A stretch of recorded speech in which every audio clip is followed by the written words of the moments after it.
What is Mount Sinai? Mount Sinai is the mountain at which the Ten Commandments were given to Moses by God according to the book of Exodus in the Hebrew Bible. It is located in Jabal Makla, which lies in the Jabal Alous mountain range in the northwestern Saudi Arabia.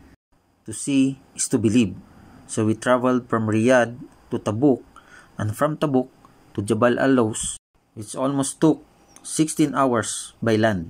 How far is it? We didn't mind, just to see the sacred place where Moses went to physically be with God while leading the Israelites from their captivity. This mountain, according to the rabbi, has other names that help define the significance of the location. They call it also as Har Ha-Elohim, which means the mountain of God. Near Mount Sinai, we also found the cave of Elijah. In the ancient time, what is now called the cave of Elijah the prophet was the place where believers practiced the cult of pagan god Baal. The cave later became the site where Elijah was said to have rested before his bloody showdown with the prophets of Baal. Those are the two caves you see on the top of the mountain.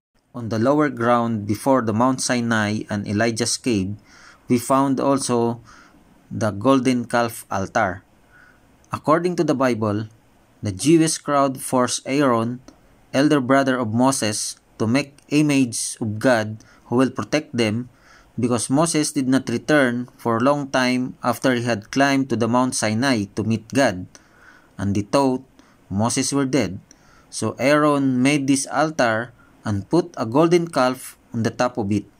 The distance between the foot of the mountain Sinai to the altar of the golden calf is approximately 1 kilometer, and there are traces of stream that flew between them.